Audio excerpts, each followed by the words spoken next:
हाँ जी, तो आज हमारे पास आए हैं हमसे मिलने के लिए लवलेश शर्मा, जो भी हाल फिलहाल में एसएससी के थ्रू जो वैकेंसी आती है स्टेनो की, उसमें सेलेक्ट हुए हैं। आइए हम जानते हैं इनसे। सबसे पहले आप अपना नाम बताइए, क्या नाम है आपका? लवलेश नाम है, लवलेश शर्मा। ओके, आप यहाँ केडी कैंपस में कौन सी ईयर में पढ़ते हैं? 23 वाला बैच ज्वाइन किया था मैंने, 23-24 में कंप्लीट हुआ हूँ। अच्छा, आप कौन सी पोस्ट के लिए सेलेक्ट हुए हैं अभी? एसएससी स्टेनो में ग्रेड डी 2400 के रेट में। ओके ओके, लाइक आईबी मिला डिपार्टमेंट में। ठीक ठीक। अब आप बताइए अपने इसके सिलेक्शन के प्रोसेस में आपने क्या क्या चीजें कैसे कैसे करी? बस जीके सर ने पढ़ाई थी यहीं पे, आपने रीजनिंग पढ़ाई थी और इंग्लिश सर ने पढ़ाई थी, तो बस वही सफिशिएंट है, वही पढ़ाई की थी बस। एक मॉक टेस्ट। एक डेडिकेटेड अगर स्टूडेंट है उसको कितने टाइम में सिलेक्शन हो सकता है अगर वो बहुत डेडिकेटेड होकर पढ़े डिसिप्लिन में?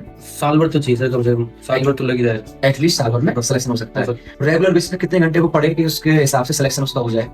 3-4 घंटे तो चाहिए, 4-5 घंटे चलना बढ़िया। 3-4 घंटे का आप रेगुलर पढ़ते हो, साल के हिसाब से आप बढ़िया पहुंच जाते हो। मैं आपको बता दूं, लवली अभी सेकंड ईयर में ही है, अभी ग्रेजुएशन भी नहीं है, सेकंड ईयर में ही। अच्छा, बाकी और आप फिर आपने मॉक टेस्ट कहाँ से लगाया, कैसे करे? टेस्ट बुक का ले रखा था सर सब्सक्रिप्शन मैंने, तो उस पे मॉक टेस्ट देता था डेली जी। तो मॉक टेस्ट को फिर अच्छी तरीके से रिव्यू करता था, हर एक क्वेश्चन को जो आता है वो भी, जो नहीं आता है उसको भी देखता था। तो टेस्ट सबसे ज्यादा जरूरी है इसके लिए। अच्छा, इम्पोर्टेंट टाइमिंग तभी सेट होगी जब जितने ज्यादा टेस्ट दे पाओगे आप। टेस्ट जरूरी है। टेस्ट मैंने जितने भी थे प्रीवियस ईयर वाले स्टेनो वाले सारे दिए। आपने 2 पॉइंट यहाँ से नोटिस करे होंगे। सबसे पहला कि अगर आप पेपर देते हो तो पेपर के बाद आपके सही कितने हुए वो मैटर नहीं करता, गलत कितने हुए वो मैटर करेगा। उसका एनालाइसिस करिए कि आपने गलती कहाँ करी है। एक बार अगर आप गिर जाते तो उसके बाद आपको ध्यान रहेगा आगे चल। दूसरा क्या बोला कि आप रेगुलर बेसिस पे जितने भी मॉक टेस्ट लगाओगे आपकी प्रैक्टिस अपने आप ही बूस्ट होती चली जाएगी।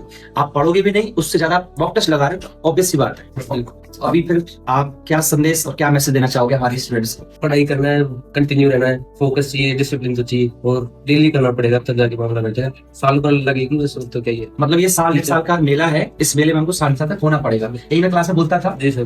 मैं बता दूं, लवलेस मतलब था एवरेज था, ऐसा बहुत टॉपर भी नहीं था और ऐसा लो भी नहीं था, एवरेज था। बट अपने क्लास को लेकर के, अपनी कोचिंग को लेकर के, अपने जिस चीज लिए तैयारी कर रहा था उसके लिए बहुत डेडिकेटेड था, डिसिप्लिन में रहना। पर एक समय के बाद कामयाबी मिलती है और वो हमारे सामने आज कामयाब स्टूडेंट बैठा हुआ है, मुलाकात करने आया था। आखिरी मैं फिर से मैसेज दिलवाना चाहूंगा लवलेस से, एक बार फिर से बता दो हमारे स्टूडेंट को क्या करना चाहिए। बस जो टीचर जो पढ़ा रहे हैं कोचिंग में उसको ऑनेस्टली फॉलो करो, सबसे ज्यादा इंपॉर्टेंट तो यही है। और टेस्ट जितने हो सके उतने लो।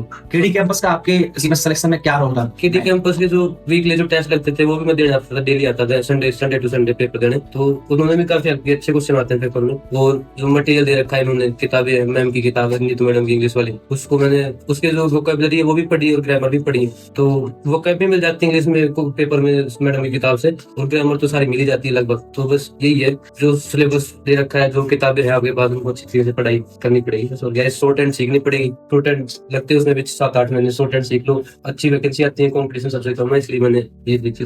चलिए, तो बहुत बहुत बधाई लवलेस आपको, आपके आगे की जर्नी, आपका आगे का फ्यूचर बिल्कुल अच्छी तरीके से आप जियो जिंदगी को। Thank you.